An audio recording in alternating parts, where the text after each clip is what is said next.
টাঙ্গাইলে মাদকদ্রব্য নিয়ন্ত্রণ অধিদপ্তরের অভিযানে ৮.৫ লাখ টাকা লুটের অভিযোগে বরখাস্ত হয়েছেন ৩ কর্মকর্তা। তাদের একজন হচ্ছেন আলোচিত সমালোচিত সাবেক ডিবি প্রধান হারুন অর রশিদের ভাই। ঘটনাটি ঘটে ১৮ জুন টাঙ্গাইলের ভূঁইয়াপুর উপজেলার বাহাদীপুরে।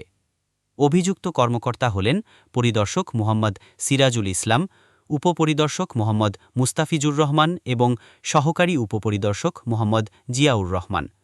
তাদের বিরুদ্ধে ছালেহা বেগম নামে এক সাবেক কাউন্সিলরের বাড়িতে অভিযান চালিয়ে নগদ টাকা লুটের অভিযোগ উঠেছে। ডাক্তারদের সরাই দেয়, ওনারা সব আলমারি সার্চ করে গহেনা টাকা সব নিয়ে নেয়। আসার সাথেই মোবাইলটিও নিয়ে নেয়।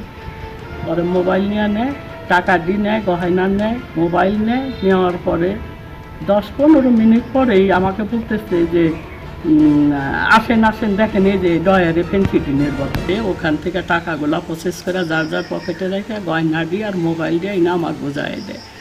বোঝাই দিয়ে সেরা আমি যখন টাকার জন্য বললি আমার অনেক টর্চারিং করে। জেলা মাদকদ্রব্য নিয়ন্ত্রণ অধিদপ্তরের উপপরিচালক আবুল হোসেন গণমাধ্যমকে জানান, অভিযোগের প্রাথমিক সত্যতা পাওয়ায় অভিযুক্তদের সাময়িক বরখাস্ত করা হয়েছে। দোষী প্রমাণিত হলে বিভাগীয় ব্যবস্থা নেওয়া হবে।